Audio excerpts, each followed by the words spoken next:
as much as we like to think that everyone follows the evidence, or, if you look at good evidence, you'll choose this or that or the other. Birth is cultural. Birth is cultural, and it's so part of human life that it couldn't be anything else. It's such an innate experience, whether we recognize it or not. It's such an important rite of passage for women and children, the babies being born, to go through. That means it cannot be anything other than cultural. It's influenced by the culture you have around you. And if you live in a culture where birth is a physiological process. You might have even seen or heard these stories of people having home births, or people birthing physiologically, and birth being a normal part of life. Then that's what you'll grow up with, and that's what you'll believe, and that's what you'll choose. If you grow up in a society and in a culture which says birth is really unsafe, and birth is only safe in the hands of doctors and in the hands of the hospital, and you can only give birth in the hospital, then that will be your imprint, and that will be what you believe. So the culture you have around you makes such a difference about your experience of pregnancy, and then following, your experience of birth and mothering after that.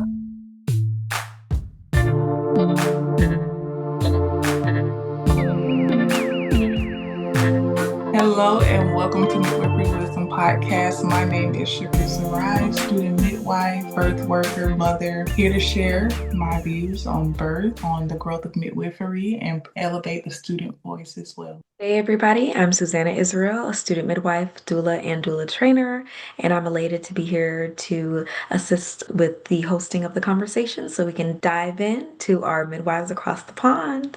Speaking of midwives across the pond, we have Sophia.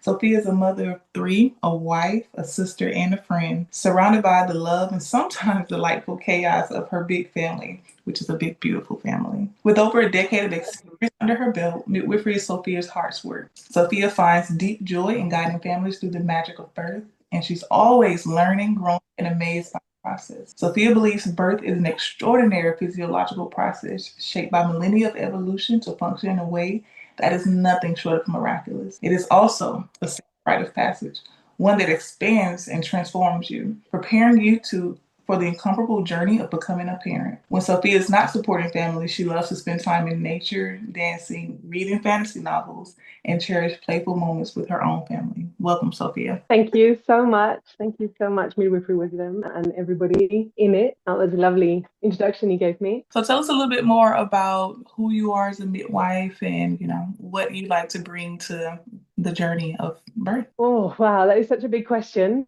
First of all, I would just like to say that today is International Mother's Day. So I would really like to just open my heart and send so much love to all mothers across the world, but particularly those who are mothering under unimaginable circumstances, who are mothering under occupation and living with suffering and fear as their state of being. I cannot imagine what it must be like, and I am in awe of how they do it. That being said, I'm a midwife. Yeah, I am a midwife, and there is nothing that it was funny when I left school, I wanted to be an actress, and I went to drama school. And people were always saying, oh, you can only be an actress if you couldn't be anything else. And I was like, I could be loads of stuff. I could be loads of different things. I don't necessarily want to be an actress. It just feels like being right. And it took me another 10 years to realize that actually what I am and what I've always been, from as far back as I can remember, is a midwife. And it just took me a very long time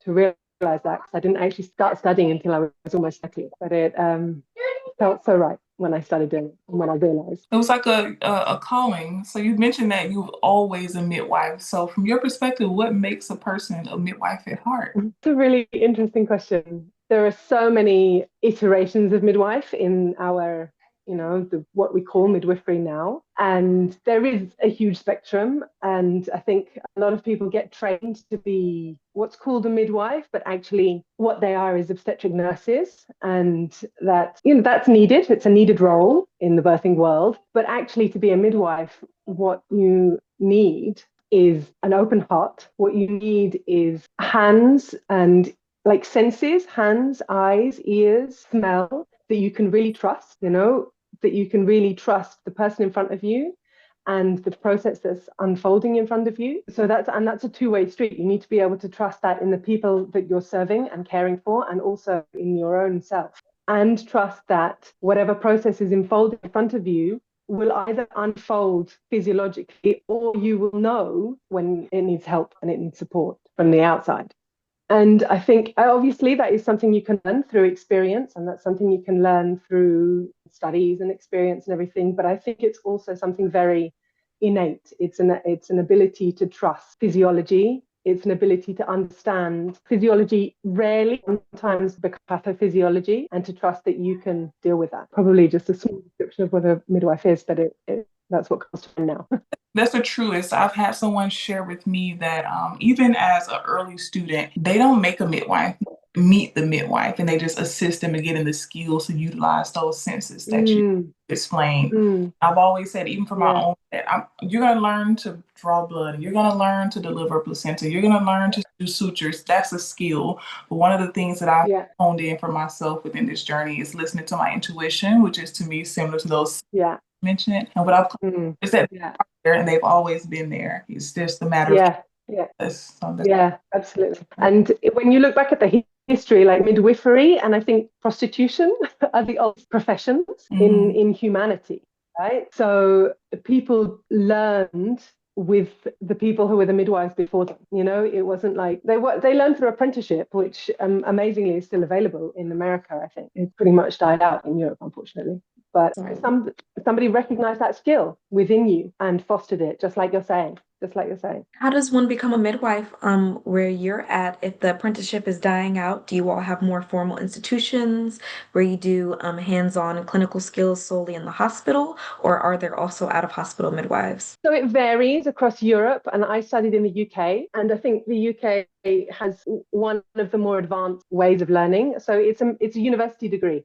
You go to university, and from the beginning, from like almost the first few weeks, you start having clinical practice. In the UK, there's quite a lot of what are called community midwives. So they do like a lot of the antenatal care and a lot of the postnatal care in sort of little designated clinics, and people come and you shadow them, and then as you progress in your studies, you start doing more and more things and taking more and more responsibility. And then you also start to work in the hospital, and depending on where you are in the UK and what's available, like close to your university, you can be part of a home birth team, or you can be part of more specialized care, and it depends what you're sort of rotating on as a student and what's available to you in the area that you study. But although there are many, many, many gaps and many holes within the system and like things that I would really like to plug up, but it's actually quite a comprehensive system compared to a lot of other places we've been in Europe and the world.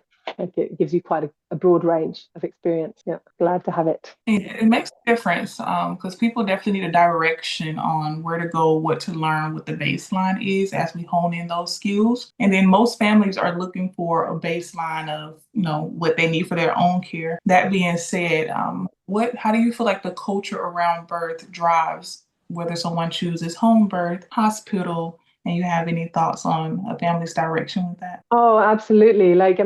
It's, as much as we like to think that everyone follows the evidence, or, if you look at good evidence, you'll choose this or that or the other. Birth is cultural. And it's so part of human life that it couldn't be anything else. It's such an innate experience, whether we recognize it or not. It's such an important rite of passage for women and children, the babies being born, to go through. That means it cannot be anything other than cultural. It's influenced by the culture you have around you. And if you live in a culture where birth is a physiological process, you might have even seen or heard these stories of people having home births, or people birthing physiologically, and birth being a normal part of life, then that's what you'll grow up with, and that's what you'll believe, and that's what you'll choose. If you grow up in a society and in a culture which says birth is really unsafe, and birth is only safe in the hands of doctors and in the hands of the hospital, and you can only give birth in the hospital, then that will be your imprint, and that will be what you believe. So the culture you have around you makes such a difference about your experience of pregnancy, and then following your experience of birth and mothering after that, because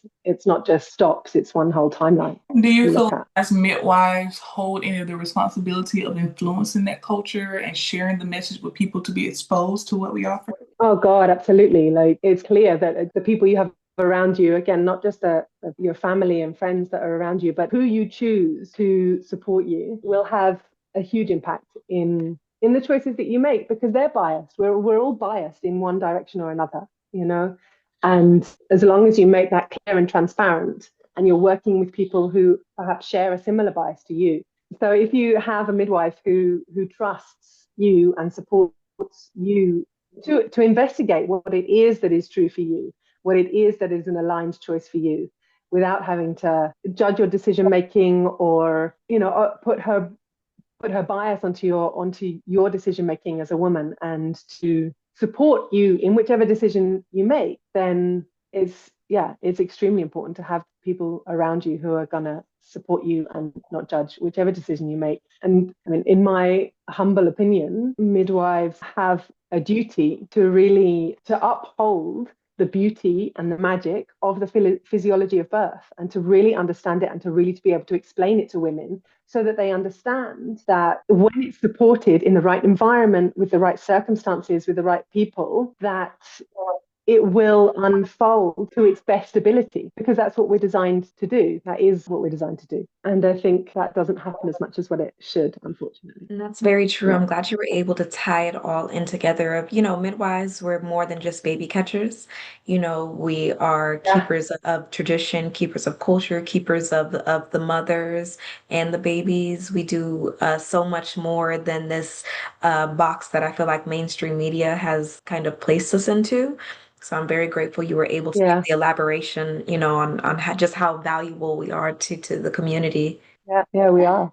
We are. And just as like mothers should be a central part of all societies, we should place mothers and children right at the center, because they are, the midwife has a very big supporting role within that, can influence the health of that mother and that child for the rest of their life. It's a beautiful, big responsibility. And I love doing it, for one. I really love doing it. Yeah. And we definitely appreciate you sharing that. As you said, midwifery is your heart's work, and the journey to motherhood, where you choose to birth, is your heart song. So once again, thank you for sharing that with us and the platform. And for those of you listening, as Sophia is emphasizing, likewise us, that what you say around birth, what you share, the stories you tell, the stories that you listen to, is going to influence your own birth culture. So we encourage you to continue to proceed from this platform and share a good birth story, to share the magic of midwifery, to share the magic of having a good company care provider to care for you. That can literally change the outcome of someone's birth, pregnancy, and affect their whole story. So keep telling those stories. Once again, I'm Shiphrah Israel with Midwifery Wisdom. We thank you, Sophia, for your time here today. And we have Susanna Israel as well, student midwife with Midwifery Wisdom. And y'all stay tuned for more. Thank you. Thank you very much. Thank you.